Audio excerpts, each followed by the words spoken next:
Playing heads up is completely different from any other situation in poker. The reason heads up is so different from any ordinary ring game and most tournament situations is the degree of aggression needed to succeed. You're in the blinds every single hand, so you can't afford to sit around waiting for big hands. You need to work the hands you're dealt, otherwise the blinds will eat you up. This means raises, lots of them, to steal blinds and put pressure on your opponent. Heads up is a game of constant decisions and fatal mistakes, so make sure you put your opponent to the test. Remember, it's easier to raise with nothing than to call with a little something. Playing your position is fundamental in heads up poker.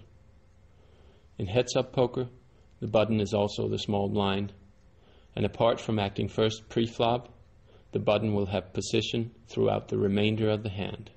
The player on the button therefore has a huge advantage. It's the perfect position to play aggressive, intimidating poker. And unless you hold absolute garbage, you should always play attacking poker from the button. Reversely, you probably want to be a little more careful and selective from the big blind. If you're able to use your position adequately in your next heads-up match, you'll find yourself the title holder, not the runner-up. When playing heads-up poker, it's vital to realize that hands you would normally throw away instantly against 3, 4, or 5 opponents can suddenly become true monsters. In fact, pure statistics reveal that an unsuited Queen 7 is actually an above-average hand heads up. Failing to play these otherwise mediocre hands is a grave mistake. Any king is a great card. Any ace is huge. These hands should almost always prompt automatic raises from the button and calls or re-raises from the big blind. As you can see, heads up will a lot of times be a battle between bad hands. If you can win this battle of nothing, you will be well on the way to first place instead of having to settle for second. In poker, you should always take stack sizes into consideration when deciding the right play.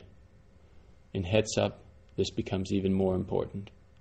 When holding the big stack, you should always be looking for opportunities to put your opponent to the ultimate all-in test, especially if you sense some fear of the big showdown.